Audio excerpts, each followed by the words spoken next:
Hi and welcome back to another episode of Reality Decoded. I am Vanderhorst, here to bring you some more relatively important information. This episode is about meditation, the benefits of meditation, and the things that you will actually end up losing when you practice meditation over a prolonged period of time. And also, some food for thought as to why you actually should be practicing some form of meditation in your daily life, even if you just have 5 minutes. But before we get started here, if you're new here, hit that subscribe button and stay posted for new episodes. And leave a comment about what you liked in the video. Let's get started.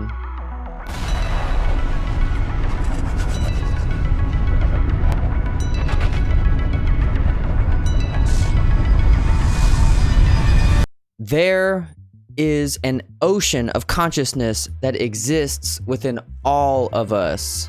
There is even a connection between consciousness, creativity, and the brain. If you wake up every day with a golf ball-sized awareness, and you try to do things from that level of awareness, you are only ever going to be able to have a perception from that level of awareness. But if you were able to, per se, expand that awareness to a softball, basketball, an even larger sized consciousness, you would wake up every day with more of an understanding, more perception, more awareness. And thus, inside of all of us exists a deep ocean of consciousness that we all can connect to anytime that we want to. And it's through our consciousness and meditation that we reach the full potential of all human beings, which is called enlightenment. Consciousness is actually at the source of all mind, all matter, and all thought. And the Maharishi Mahesh Yogi teaches a technique that he came up with in the 1950s called Transcendental meditation, where it teaches you to go all the way in, to dive all the way in. This technique is actually a very simple, easy, and effortless technique to do that is supremely profound in giving us deeper levels of consciousness and thought and being able to be in a moment. And what's best of all is all human beings have this capability. Like I said, enlightenment is the full potential of all human beings. It's amazing.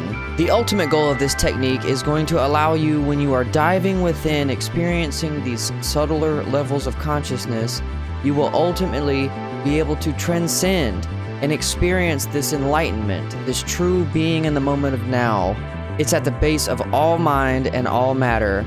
And even now, modern science is saying that everything, every particle emerges from this field. And this pure consciousness is actually called by modern physics the unified field. And this field actually has qualities like bliss, intelligence, it denotes creativity, universal love, energy, and peace. And it's not the intellectual understanding of this field, it's the actual experiencing that makes everything just click. You are one. You are more one than anyone. There's only one of you. I've counted, okay? And that's important because this technique brings us to that sense that we are all one. We are all connected all the time. And it is from this connected feeling of oneness that we ascertain these feelings of bliss, these qualities of harmony, and agreeance with yourself and acceptance of everything that is and was and will be and will be. And from this understanding, you actually kind of seem to understand that everything that's ever happened to you was supposed to happen to you for a reason, because it led you to this point of magnanimity, this grand realization that everything is all right and everything's going to be all right. Which is kind of why it's denoted as to transcend. You don't ever solve your problems, you just outgrow them. So through the Transcendental meditation technique, you learn to dive all the way in. And as you transcend downwards through your consciousness to reach this pure ocean, you unfold it, you enliven it, you give it life, and then eventually you will actually come to see these different layers of yourself manifest in your real life, and you will have to come up with solutions in order to get through them and learn the lessons that are within them to be able to transcend to the next level. It is a transcending downwards and a transcending upwards. And over a prolonged period of time, the final product of this process is called enlightenment, which takes many, many, many years to attain. But it's worth it, and it's better late than never, because it's not an impossibility. I think I said earlier that, enlightenment is actually the full potential of all human beings. There are actually some side effects to this, though, one of them being that your negativity will start to recede. You will have less and less self-doubt. You will have less and less anxiety. You won't hesitate at all when you have to make snap judgments, like executive judgments out in the real world. You'll feel a sense of self and a surety, and you'll just be able to make any decision that you will need to. I remember when I started meditating, I was riddled with anxieties and fears and everything of what if. I was a very young kid, not knowing about the future, being in a strange place, about a military school, and meditation through this technique actually brought me the sense of oneness that I needed to reach the full potential that I was supposed to hit early on in life, and to be able to carry on later on into my adult life. I actually see the signs of it now, and am very, very happy to pass along what I have been taught, and to give credit to all of my teachers for this, because that's really where all of this information comes from, and it's available to all of us. All we have to do is just look for it. Now, these negative things that everybody is riddled with, like anger, depression, sorrow, anxiety, they are like a vice grip. They are like a poison to a filmmaker, to a creator of content. They'll keep you in a place to where you can't have any ascending thoughts. And the process of transcendental meditation allows you to sit in these emotional states of being.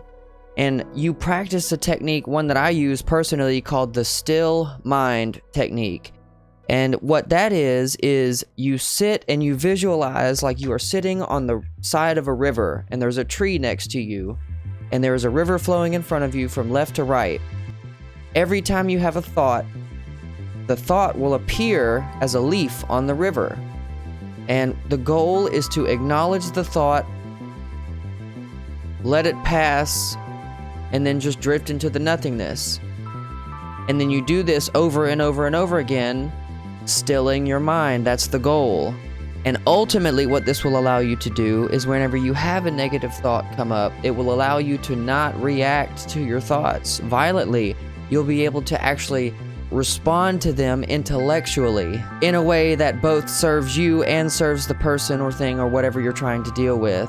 This kind of goes back to that golf ball size awareness. You have to be opportunistic in a way, and this allows you to take off the blinders and to see what's all around you in a way that was probably previously unseen. I know personally, whenever I'm very angry at something, it is just like a red flag across my face, and I cannot talk to anybody. I can't do anything.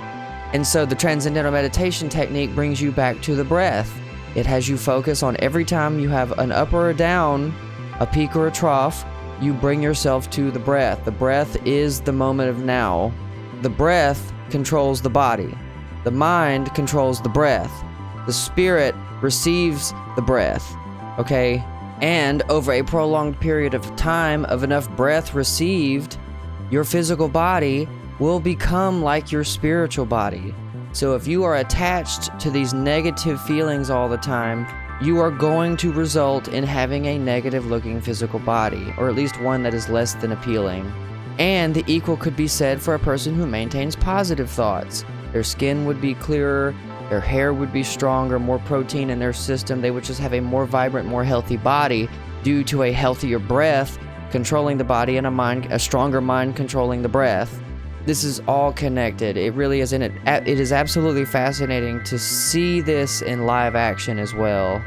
Now, normally when you're practicing transcendental meditation, the technique itself calls for a sort of silently spoken in your mind mantra. But I'm here to tell you a secret. There is no mantra. Well, let me rephrase. It's not that there isn't a mantra. It's that the mantra can be anything that you put towards it. The mantra doesn't mean anything. You could sit there and repeat mustard seed over in your head over and over and over again. Mustard seed, mustard seed. It is just a point of focus to bring yourself back to that one central point. So the mantra here is not that important. It is the technique that is important. You are training your brain, creating new mental habits of positivity, and to replace the negativity that normally comes into your life, so that with which, when it comes to you, you are already equipped with a tool bag to handle it in like the best way possible, actually. And what's really amazing about this that I have figured out through experience is when you have done this enough times, you can actually set yourself up for sequential right decisions, right place, right times. And it's almost like it seems like magic happens around you, because it kind of is. Magic, by definition, is the ability of the sorcerer or the wizard or whoever the magic practitioner to affect reality around them with their willpower. This is essentially what that's like. We are affecting things on the vibratory level and through intention and our consciousness when we reach out and we affect things. And we, by putting our observation into things, are doing part of our highest good, giving things our attention, our love. And that includes people. You know, don't ever forget your connections with people. That's really important. Another side effect that I've figured out that Transcendental meditation has helped with me personally is my memory. I'd suffered a major head injury when I was in high school for wrestling. And since then, I dealt with major short-term memory issues. It was as if a thought would get passed from hand to hand in my head, and it would just like dissolve. It would never get stored in my long-term memory bank. And then I guess through the Transcendental meditation technique and sound healing and solfeggio frequencies, I've been able to at least repair some of the damage somehow, because I do feel a drastic difference in my memory. I am able to hold a conversation. My ADHD isn't that bad. There's just a lot of improvements in my daily life that I have noticed. My ability to talk to people has gotten better. My ability to retain information when I read a book has gotten better. I've read 8 books in the last week. Not sure how I did that. I have never read that fast, but I've always been a good reader. But what I am trying to say is it seems that this meditation, or meditation in general, has affected all areas of my life for the positive, as a matter of fact. I actually am able to undertake larger and larger projects and not feel so overwhelmed with them as well. That's from the anxiety just dissolving. So there are many, many benefits to this, and I strongly implore everyone to pick up and at least research a form of meditation to find out which one works for you. When you pray, according to the Christian religion, when you pray, that is a form of meditation. You are going within yourself. When you pray, you're talking to God, but when you meditate, you're going within yourself to talk to a higher version of yourself. That's only one step away from being able to talk to God. But being able to pray directly to Creation Source is the most valuable piece of information that we have ever known. It is within us. Okay, that's why the Bible says the kingdom of heaven is within us all. Jesus sits atop Mount Meru, okay, and the Lamb of God, which is our spine, which is our head, okay. Mount Meru is our spine. It's all on paper. The writing is on the wall. It's up to us as the individual whether we actually go and find out these things, okay? It's up to us whether we actually have the initiative and the drive and the persistence and determination as humans, okay? Because humans are persistence hunters. It's up to us whether we actually want to reach these ascended levels of consciousness, these higher levels of thinking. Because according to the Corpus Hermeticum, the mind only comes to that person which is right and good and pious and strives for the greater good of all mankind, not just themselves, okay? And we should take notes out of that. We should all strive to become our enlightened potential selves. I know beyond a shadow of a doubt, a few of my friends are definitely enlightened, like seeing vibrations from the coffee pot, sort of Terrence McKenna style stuff. And I would like to see more of you with your stories commenting on my YouTube videos about your experiences with this as well. I love hearing about profound experiences, and I answer any and all questions that come into chat and everything. And I just want to take a moment to say I really appreciate everybody who has watched the series so far. You all have made this possible. Thank you. So as a quick recap for this episode, Transcendental meditation is the act of going silent and diving all the way in, going past all of those negative feelings that you have and allowing yourself to embrace them and to be able to accept that part of you, because it is a part of you. You have to. And through this acceptance and harmony, you are going to be able to reach your apotheosis, your path to godhood. And by doing this over a prolonged period of time, the aspects of yourself that once were will not be. And you will be able to gauge your progress through all of this, because you will seemingly go through what I like to call level ups, and you just become unfuckwithable. So I put it on you to become unfuckwithable. Let's do this together. Y'all are awesome. Carl Jung said, Until you make the shadow part of yourself conscious, the subconscious conscious, it will rule your life and you will call it fate. When are you going to take control of your fate? It is like 4 horses in front of you and the reins are just flapping all over the place. By doing meditation techniques like this, you are in effect taking the control of your life back and enacting your own true free will. So I really hope that everybody was able to pick up something through this episode. I really appreciate you. And if you liked it, leave me a comment below telling me what you liked. I'd love to make more videos about this. Thanks, guys.